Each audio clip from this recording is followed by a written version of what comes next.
It's one of the most shocking scandals of the late 20th century.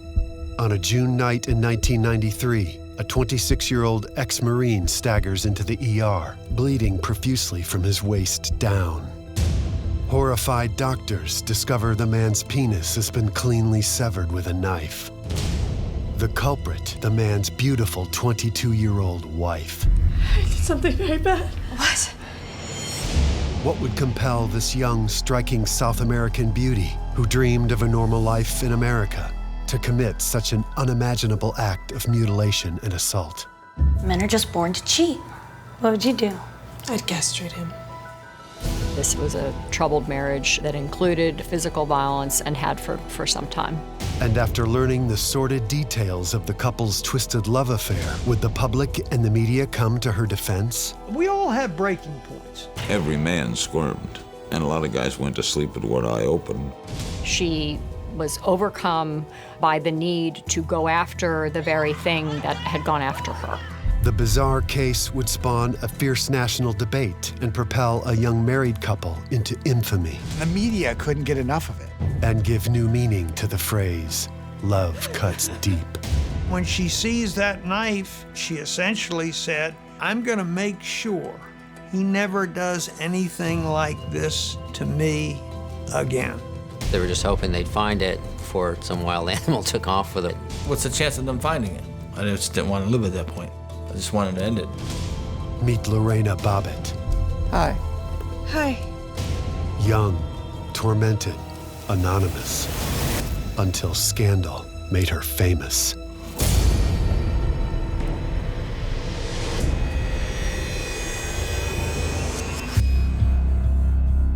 The sexual mutilation of John Bobbitt was splashed across the front pages of newspapers everywhere in 1993. A wife cuts off her husband's penis. It was the craziest story of the year. It was the slice felt round the world. She cut his thing off, and that's about all I know. What do you know about it? Well, she cut off a certain part of his body. And for perhaps the first time, the controversial topic of marital rape was brought to the forefront of public discussion. Man who raped his wife and she got back at him. The entire episode was the largest news story I had ever covered. It was a huge, huge deal. You know, was she a victim of serial sexual battery, and did that force her to do what she did? I think she was pushed to a point where she didn't have much recourse. The scandal even gave birth to adult films starring the victim himself. I need a painkiller. But what led up to one of the nation's most watched and debated sagas of the 1990s? I think that because I hurt Lorena so bad, she wanted me to hurt really bad. And it was a very painful time. At the age of 16, Lorena Gallo moves from Venezuela to Manassas, Virginia on a student visa. She lives with family friend Irma Castro and her two daughters. Morally upstanding, the Castro sisters serve as chaperones to Lorena. While attending an enlisted men's ball in nearby Quantico, Lorena meets dashing young Marine John Wayne Bobbitt. He's very handsome, no? He was like the guy that rode in on the white horse. It was just gonna sweep her off her feet. I think you're about to find out. Hi. Hi. Hello. You care to dance? Okay. Yes.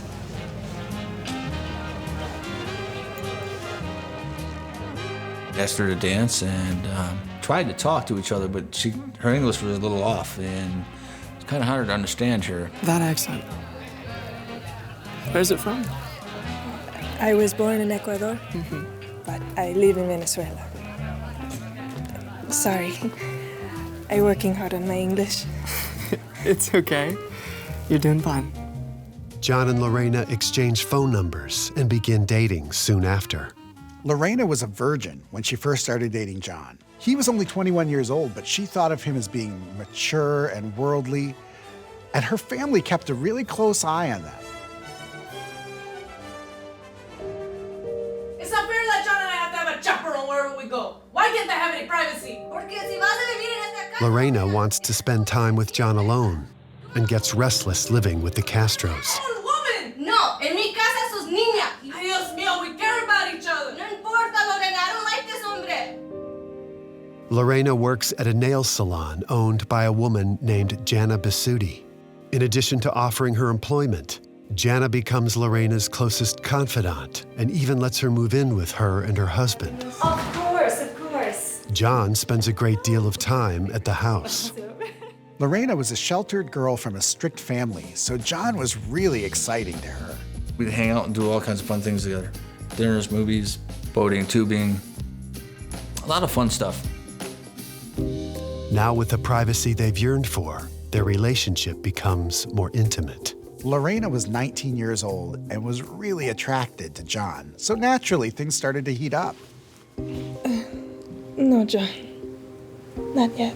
I'm sorry. She was a virgin, so should I mention that?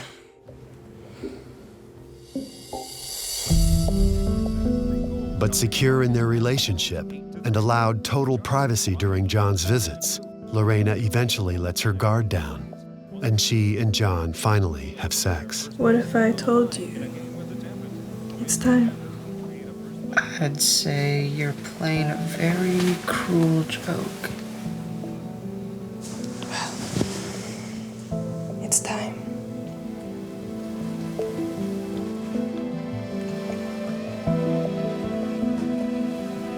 She wanted to have sex, so we had sex there at Jana's house. 10 months after meeting, Lorena and John marry on June 18th, 1989. John now believes her family had ulterior motives. Her visa was expiring. They were kind of pressing the marriage issue about getting married and keeping her in the United States. I don't believe that she was driven by the marriage, that would be a free ticket to the United States. I think she actually loved John. They were certainly both good-looking people and described sexual attraction at the beginning, but very quickly the marriage, by both accounts, turned pretty sour. After the couple move into a small apartment, John begins to get unusually rough in bed. But it's outside of the bedroom where John shows a violent side, especially after drinking. They were coming back from the beach, she's in the front seat. Watch it, John, you're weaving all over the place. Shut it. I'm fine.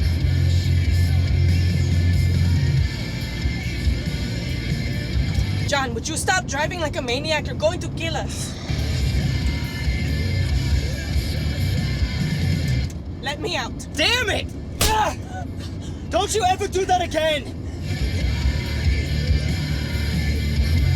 She's cowering like a whipped animal in the corner of the car. That was the first sign of trouble down the road. John was a hothead, and like many battered women, Lorena just kept taking him back. She wanted this marriage to work and hoped he'd change. What do you mean, how did it happen? A year into their tumultuous marriage, Lorena gives John some unwelcome news.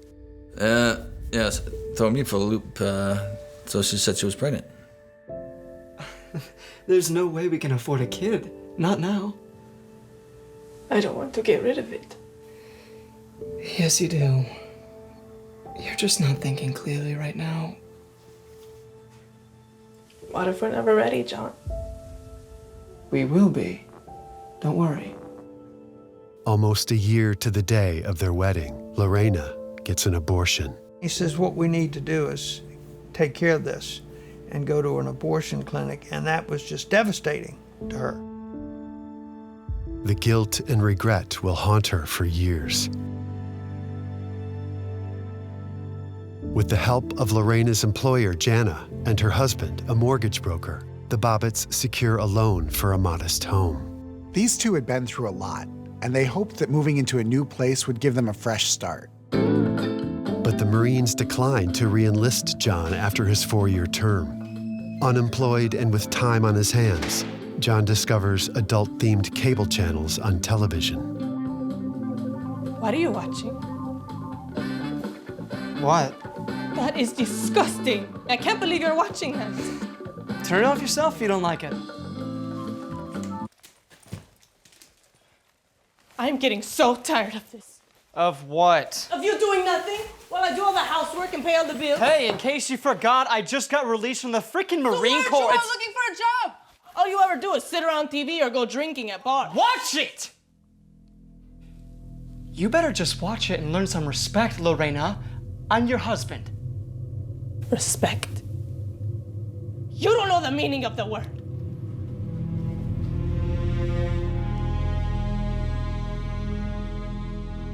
We just fought all the time because of the stress, you know?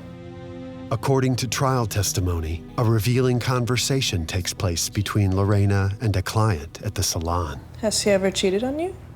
He better not. What if he did? I'd probably take everything and leave him. What would you do? Me? Yeah. I'd castrate him.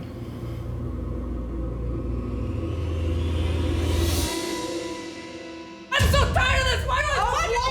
The marriage of John and Lorena Bobbitt has degenerated into violence, spurred on in part by the stress of an abortion, money problems, and John's prolonged unemployment.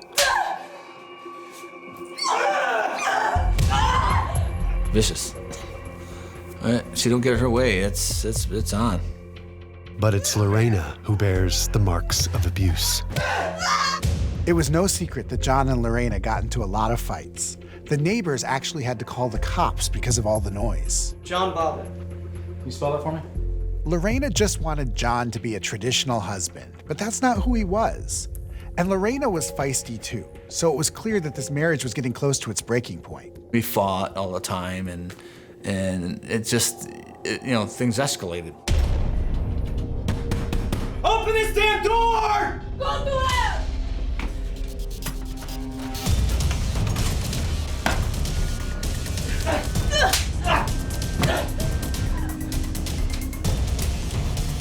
Where do you think you're going? I'm calling the police! I'm calling the police! Really? Now what? John is arrested for assault. It will not be the last time. Still, Lorena isn't ready to give up the marriage. She believed in the sanctity of marriage, and it was up to the wife to keep the marriage together. Divorce was not a part of her upbringing, whatever it took to keep the marriage together. The police reports rack up, and neighbors notice Lorena's recurring bruises. Lorena wasn't perfect, and maybe she was stressed out by money and the marriage, but she had her own troubles with the law. Excuse me, ma'am. I'm with Mall Security. Would you mind if I look inside your bag, please? In 1991, Lorena is arrested for stealing dresses from a high-end department store. Could you follow me this way, please? And then Lorena stole again. I could have you arrested. You know that? I could press charges, Lorena. You'd go to jail, lose your visa, everything. But this time she betrayed her boss, who was kind of like a big sister to her. After everything I've done for you. I'm so sorry, Jenna.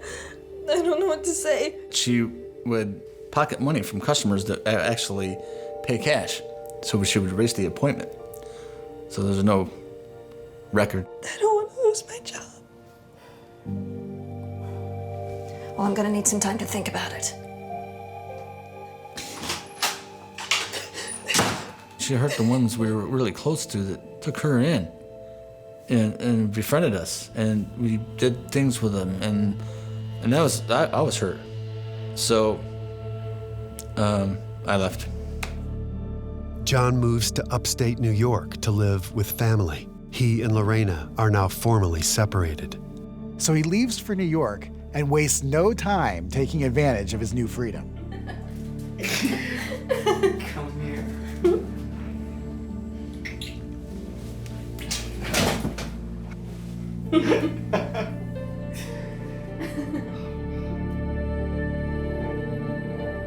Lorena is allowed to keep her job at the salon, but the Bobbitts lose their house, and Lorena moves back in with Irma Castro and her 2 daughters.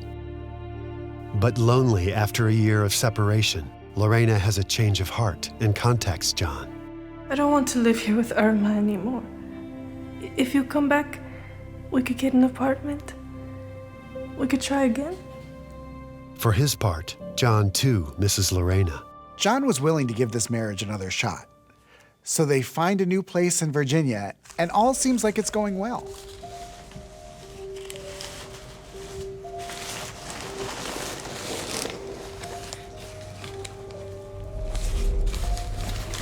John, there's just so much unpacking today.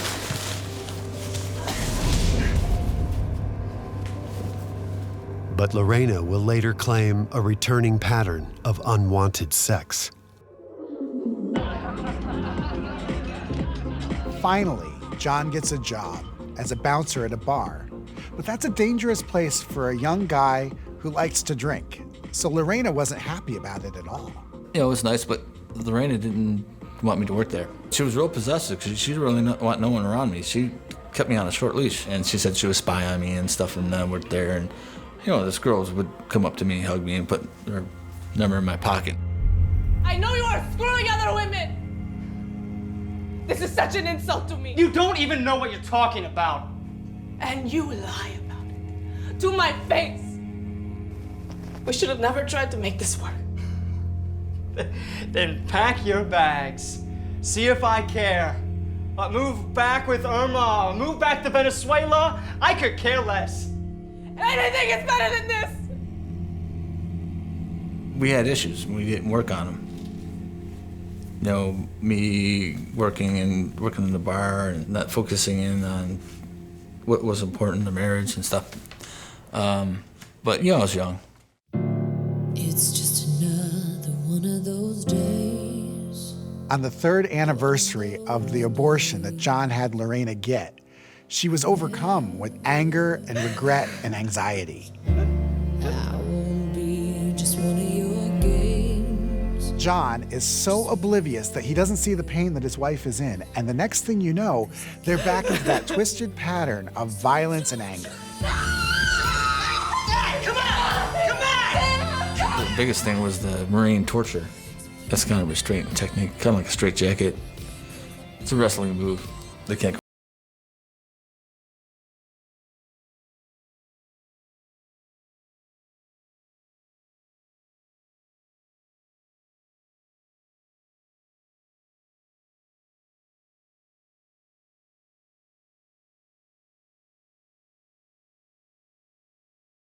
The incident. One day while I was riding to work on my bike, some girl, she came out and hit me. Oh my gosh, Clarence, are you okay? I'm so sorry. Are you okay? Here, let me help you up. John Bobbitt is sideswiped by a motorist while riding his bicycle. His wounds are minor. It's okay. It's nothing. This is an Asian girl, young Asian girl, 19 years old, real pretty. Her name was Kim. And she took me to her house and bandaged up my wounds. This is gonna sting a little bit. I'm sorry. It's okay. Thank you so much for helping me. I appreciate it.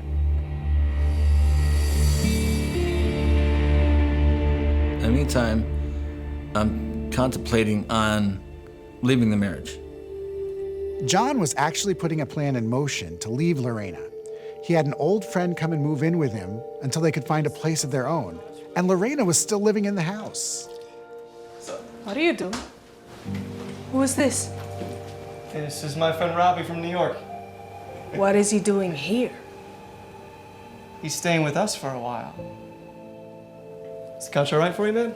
That's cool. All right. He was my token of sincerity that I'm leaving. So the devastation, the hurt, and the heartbreak, I wasn't tuned into that.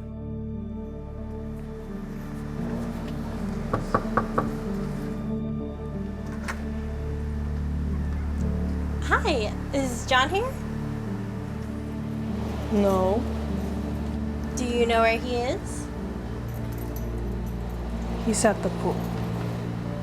Okay, thanks. Kim has purchased a new bicycle for John.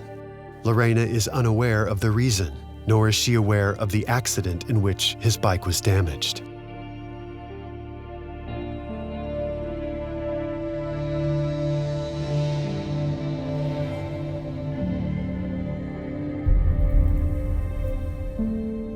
But for John to flaunt a woman in her presence is the ultimate insult. John says that Lorena watched them from the window and totally misconstrued what was going on. He believes that this might have been the thing that pushed her over the edge. She thinks this is the girl I'm leaving her for. Aha, plot thickens. June 23, 1993. At a local bar, John and Robbie drink heavily.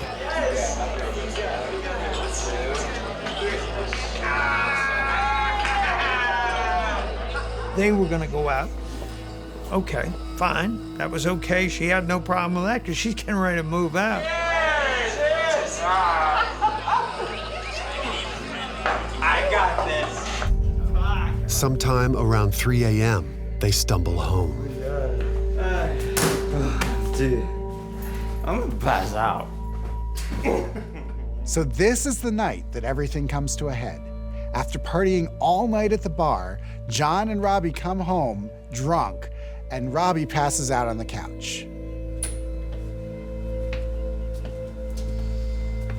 Despite their decision to divorce, Lorena and John continue to share their apartment's one bed. It's 3 a.m.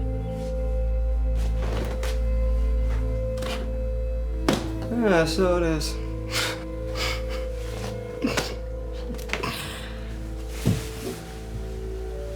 You hurt my feelings again and again and again. Are you happy? What happens next differs according to either John's or Lorena's account. According to John, he passes out. I'm sleeping. But according to Lorena, John forces her to have sex with him. Get off me! Shut. The legal definition of marital rape.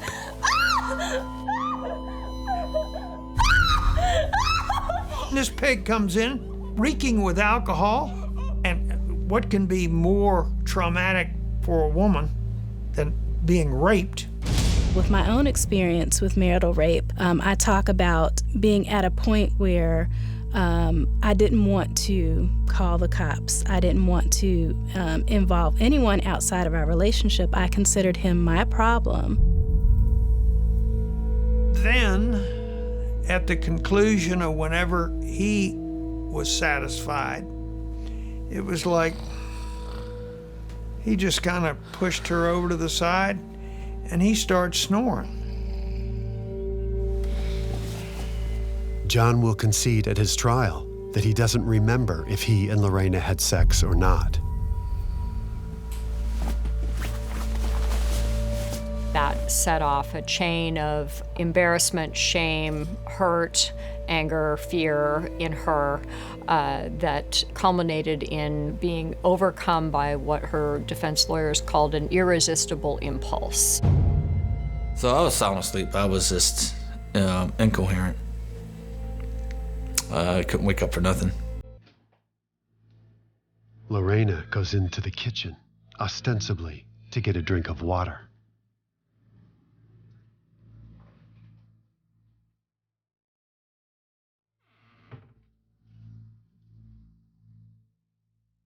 After all the history of beating her head against the headboard, forcible sex, physical abuse, and everything else, a flood of emotions and a flood of feelings and memories came back.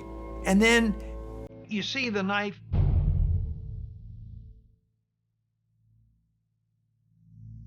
He's never going to do this to me again.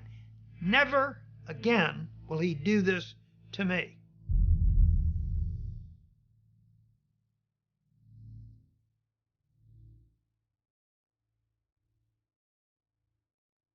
In a daze, Lorena walks back into the bedroom with the kitchen knife in her hand.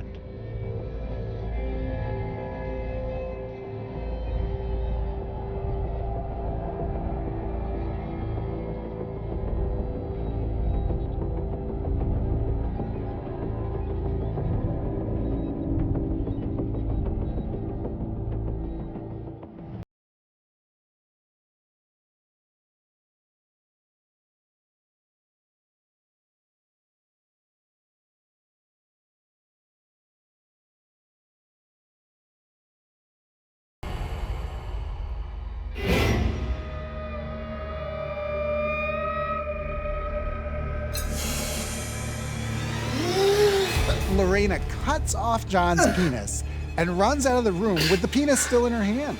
I didn't know she cut it off. She did it so fast and ran so fast.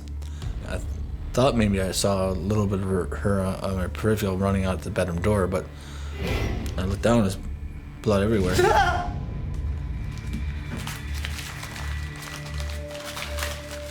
She steals $100 and bolts out of the apartment. John, meanwhile, is trying not to bleed to death. I applied pressure. I get up and try to put my pants on and try to get to the hospital as fast as I could.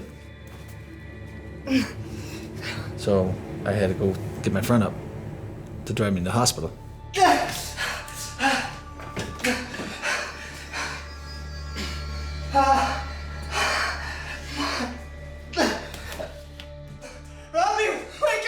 Come on, Robbie, get up. You gotta take me to the hospital. My wife cut me. Cut me! Hurry up, Robbie! I gotta go to the hospital, man! Okay, calm down. He's incoherent too. He was just like I was, so tired. He gets up and goes to the bathroom and brushes his teeth. And he looks in the mirror and saw blood everywhere. So, oh my God. Hurry up! We flew to the hospital. We got there within 10 minutes. Meanwhile, Lorena is driving and in shock about what she just did.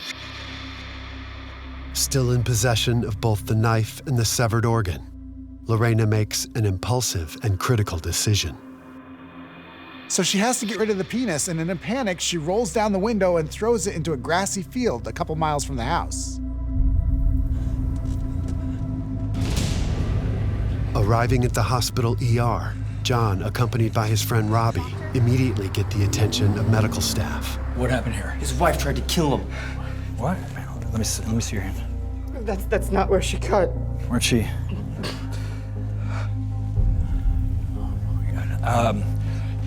Come this way, get in this room.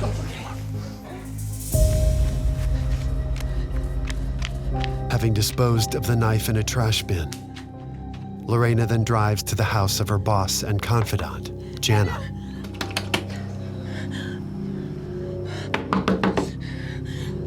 Come on.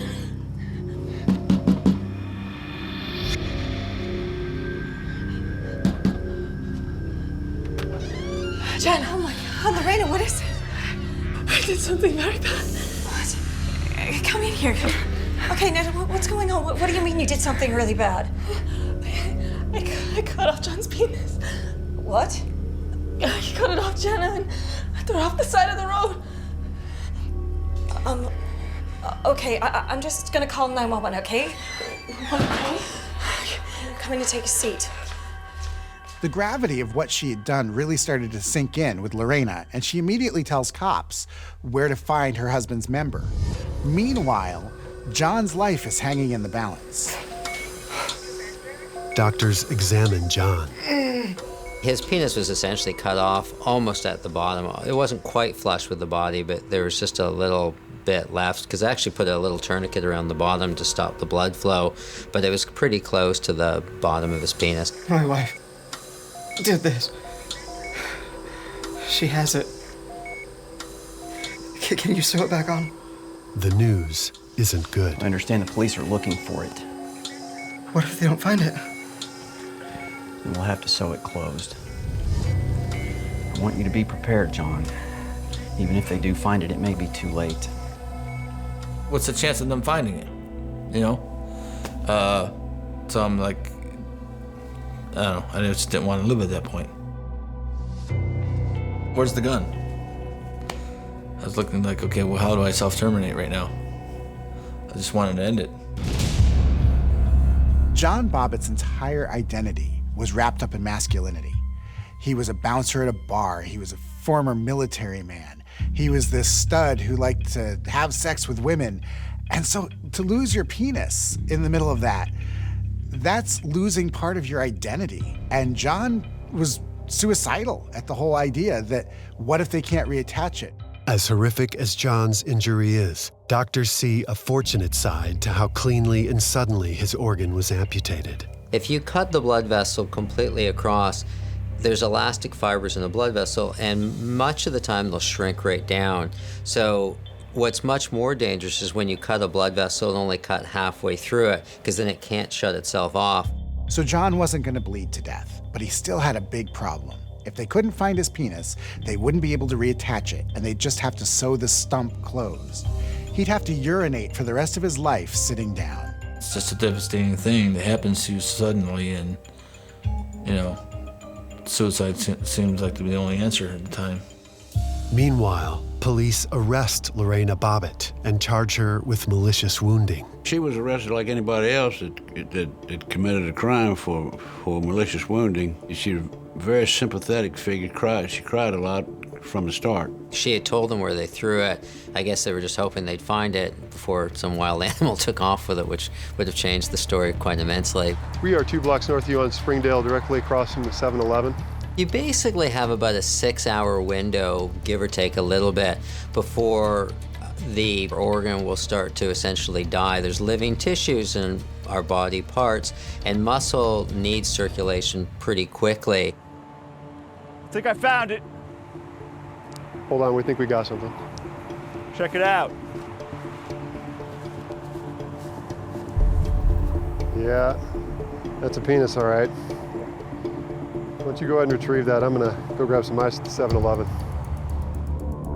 You know, as ridiculous as it sounds, everything lined up in John Bobbitt's favor, because the knife being sharp meant it was a clean cut and it was a quick cut, and therefore it was easier for physicians to reattach it later.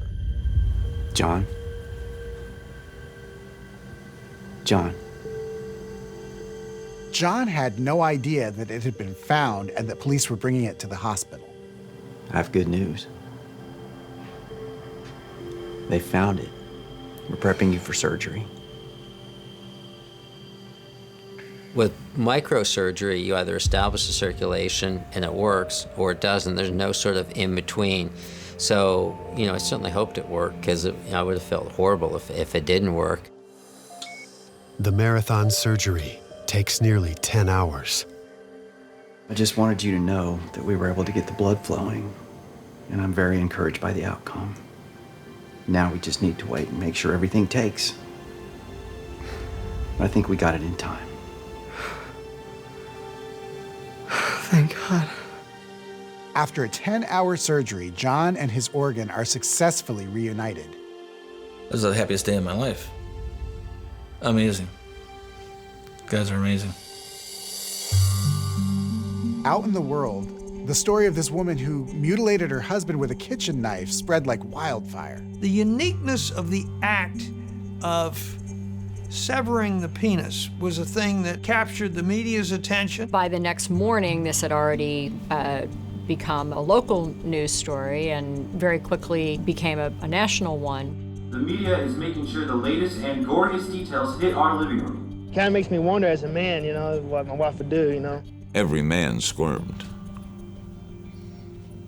And a lot of guys went to sleep with one eye open. Every night in the monologue, there'd be some reference to it.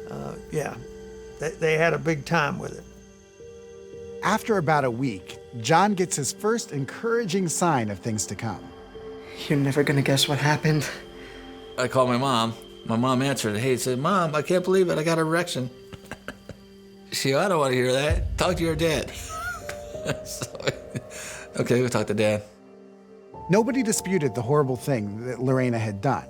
But when she spoke with cops, she told them stories of years of abuse and even alleged that she had been raped the night of the cutting. When you're in the context of a relationship, you know, it can be confusing. Did I say no? Did I say no loud enough? Prosecutors also filed charges against John Bobbitt for marital assault. So now John was facing 20 years in prison for marital sexual assault. I was like, stunned. It's like, now I got to defend myself after being mutilated. Two people will assault each other. They both commit a crime. Both of them get tried. It takes nearly 6 months for John and Lorena Bobbitt to prepare their cases. John goes to trial first. Lorena Bobbitt is charging her husband John with marital sexual assault. The reason, she says, she cut off his penis. In the early 90s, it was really rare for a husband to be prosecuted for raping his own wife. This was uncharted territory. It's a then and now a hard case to make and to win successfully. Did you or did you not have sex with her that night? Oh, I don't really know, sir. John said that he wasn't sure whether they actually did have sex that night. He said that if they did it, he must have been asleep, and then she snapped because he was unresponsive. As expected, John and Lorena's accounts of the alleged crime differ greatly. He pulled my hair, and he tortured me, and he raped me. You had guys that thought about, gosh, what would that be like if that happened to me? But then you had females and anybody that was sympathetic to the struggle that, an abused wife goes through that kind of, thought about it from the other side. Like, okay, we can kind of relate. But even with physical abuse established in court, the jury wrestles with one critical question. Well, why the heck didn't she just get away from him? Like, what is this, right? And that was the tension during the trial. The jury feels the case is too circumstantial and gives the benefit of the doubt to John's version of events. After deliberating only 4 hours, they find him not guilty of marital sexual assault. I'm thankful for the jury, and they believed me, and I just want to get on with my life. I don't think it was surprising, no. I mean, it's a difficult case. So John was acquitted, and a lot of people were outraged, especially women. But the big trial was coming. Would Lorena Bobbitt pay for the crime of cutting off her husband's penis? Now the world was going to get to hear Lorena's side of the story. What the heck was she thinking? In early 1994, hundreds of reporters, satellite trucks, and live television cameras surround the courthouse for Lorena's trial. Lorena faced one charge of malicious mutilation for cutting off her husband's penis and throwing it into a field. But Lorena said that John had treated her horribly throughout the entire marriage. To me, it's a humiliation situation. It is a shame. The real nuts and bolts of this case was the independent witnesses who corroborated the abuse. John denied ever abusing Lorena, at least at first. But then a domestic violence questionnaire from the Marines was introduced. He says, I don't remember the form, I don't remember. He says, but that is my signature at the bottom. And I looked over at the jurors, and some of them went, God. I mean, they just rolled their eyes. There was a history of domestic violence that was cataloged, and Lorena was able to show that she had made complaints about it. Outside, anti-domestic violence advocates rally around Lorena. Before the defense rested, Lorena's attorney gave the jury one last thought. He has stripped her of all dignity. You can restore a part of that dignity with your verdict, and you can at least allow her to walk out of this courtroom with her head up. After 6 hours of deliberation, the jury agrees and finds Lorena Bobbitt not guilty by reason of temporary insanity. The verdict was a huge validation, especially for Lorena and for any victim of sexual abuse, of rape. Lorena undergoes 5 weeks of psychiatric evaluation and is released. After the scandal, Lorena laid low, but the public was morbidly fascinated about John's ability to function. Fortunately, John was willing to show off his bigger and better Bobbitt. Can you make me go, ooh, ooh, ooh, ah? John is offered starring roles in adult films. The first is called John Wayne Bobbitt Uncut. He makes 5 in all. I'm not sure that was the wisest decision of his. Did I see the movie? Yeah, I mean, I couldn't not see. Unfortunately, it was terrible. I mean, it was kind of your classic worst of the porn films. My movies were the fastest selling adult video in history. So, you know, we won awards for it, and I traveled around different countries and went to AVN award shows and stuff. Mr. John Wayne Bobbitt, come on, let's hear for him. All right, they want me to strip. You guys want to see me strip too? You want to see me strip? Oh, jeez. Why don't we just take a shortcut? Just take it out and show you. Now John was living the fast life that he'd craved all along, and it still wasn't enough. So he went in to get an augmentation, and Howard Stern held a telethon to help pay for the medical costs.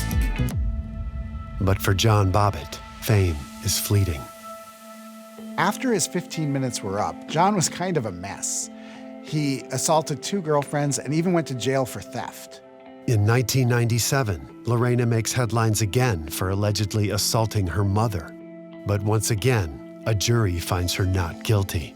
In 2009, John and Lorena reunited on an entertainment show. 15 years after their story captivated the nation, the Bobbitts reclaim the spotlight. These were household names, so this was ratings gold. First time. That was very awkward. In the face-to-face meeting, Lorena tells John that he, quote, drove her insane, that she will never forget what he did to her, and that no woman should endure what she went through. John actually apologized for the way he had treated her during the marriage. Just who was the real victim in this story continues to be a subject of debate even today. There's no excuse for raping somebody. There's no excuse for mutilating somebody. As part of John and Lorena Bobbitt's cautionary legacy, the term Bobbittize has found its way into our pop culture lexicon.